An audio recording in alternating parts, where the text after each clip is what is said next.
Is penis length determined by race or genetics?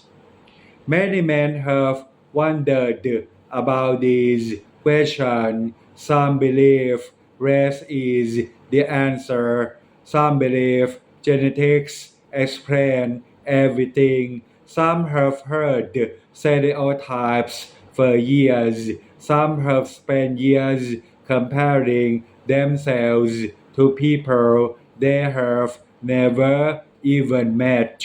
But what does science actually say?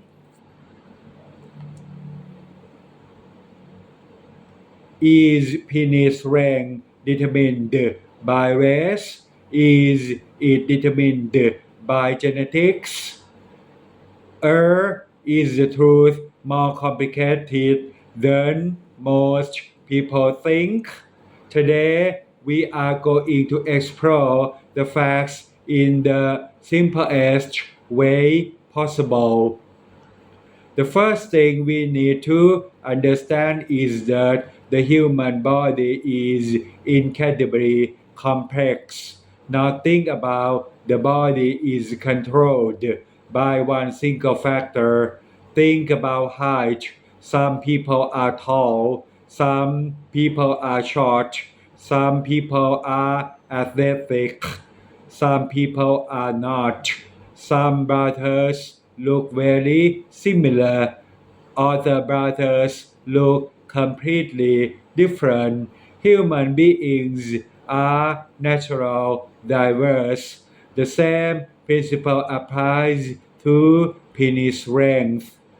There is no single factor that determines it. Many different biological factors work together. This is why no two men are exactly alike.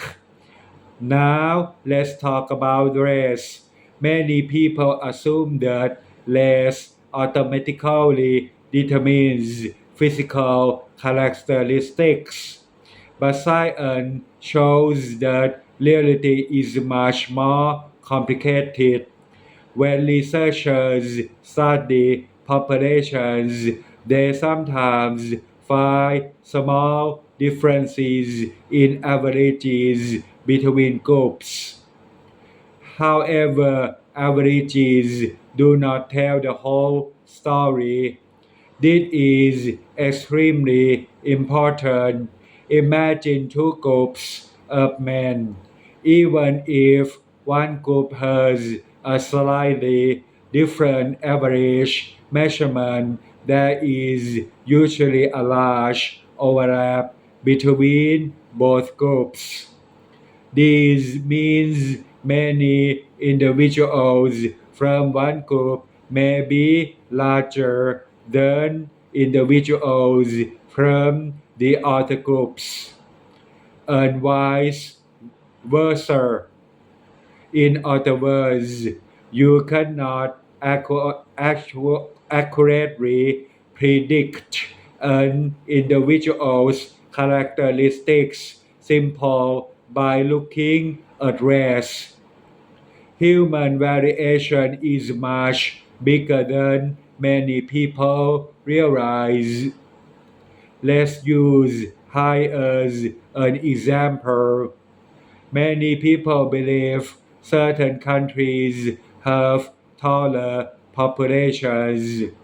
That may be true on average, but you can predict a person's height just by knowing where they come from.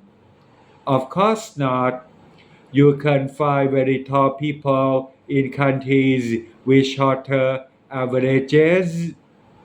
You can find shorter people in countries with taller averages. The same logic applies here. Now, let's talk about genetics. Genetics play a major role in physical development, but genetics are not the same thing as race. This is where many countries become confused. Less is about social category.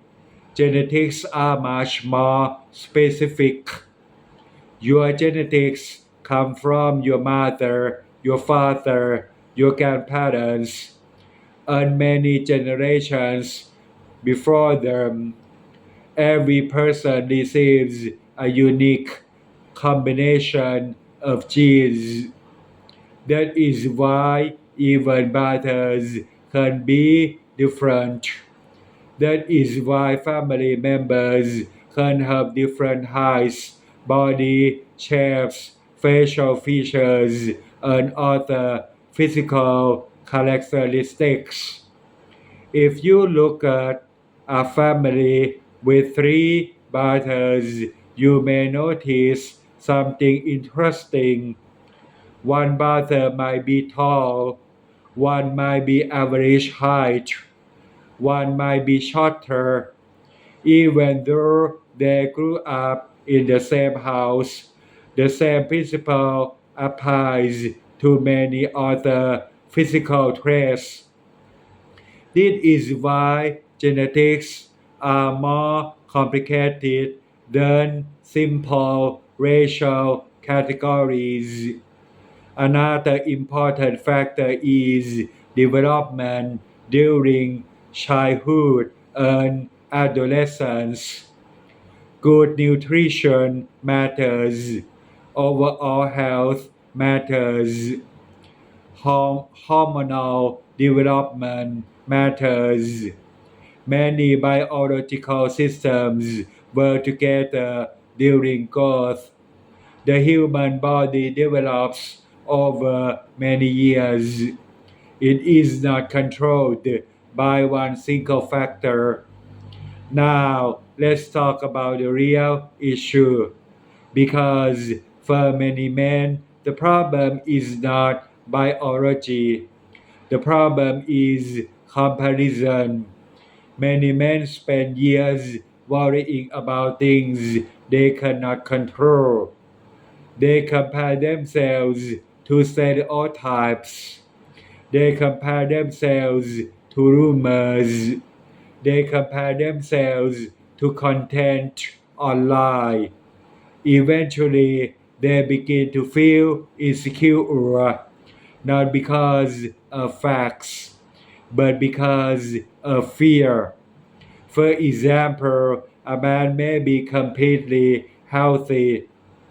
He may be within normal ranges. He may have no medical problems at all. Yet he worries constantly. Why? Because he keeps comparing himself to unrealistic expectations. This creates stress that serves no useful purpose. The truth is that confidence rarely comes from comparison. Confidence comes from self respect. Confidence comes from personal growth. Confidence comes from improving your life. Confidence comes from accepting reality while continuing to improve yourself. This is where my advice begins. My first solution: stop comparing yourself to stereotypes. Stereotypes are not science. They are over simplifications. Real human beings are far more divide. Sorry, real human beings are far more diverse. My second solution: focus on your overall health. Exercise regularly, sleep well, eat nutritious foods, manage stress. A healthy body supports a healthy mind. My third solution: invest your energy in things you can control. You can improve your knowledge. You can improve your fitness. You can improve your career. You can improve your relationships. You can improve your habits. These things create real results. My fourth solution: build confidence through achievement. Learn a new skill, read more books, develop expertise, become useful. The more capable you become, the less time you spend worrying about comparison. The fifth solution: respect yourself as a complete human being. You are not defined by one physical characteristic. You are defined by your choices, your discipline, your integrity, your effort, your contribution to the world.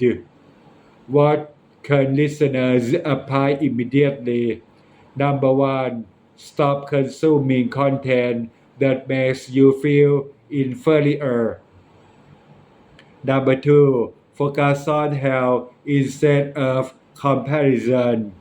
Number three, build skills that improve your future. Number four, spend less time worrying about things you cannot change. Number five, spend time improving things you can change. Benefits listeners may receive less anxiety, better confidence, more self-respect, a healthier mindset, greater emotional stability, and more energy for goals that truly matter. My opinion: I believe many men are asking the wrong question. Instead of asking, how do I compare to others? A better question is, how can I become the best version of myself? The question creates growth. The first question usually creates insecurity.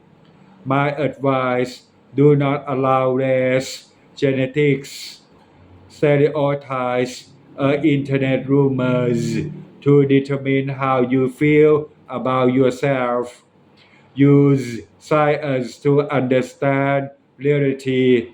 Use discipline to improve your future. Use self respect to build confidence. My suggestion for the next 30 days: stop comparing yourself to anyone. Focus entirely on your own growth. Improve your health, improve your finances, improve your knowledge, improve your habits. At the end of those 30 days, notice how much better you feel.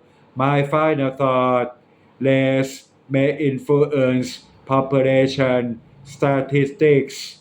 Genetics may influence physical development, but neither race nor genetics determine your value as a man.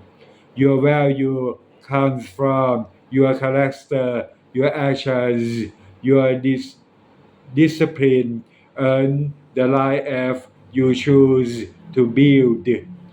The men who thrive are not the men who spend their lives comparing themselves to others.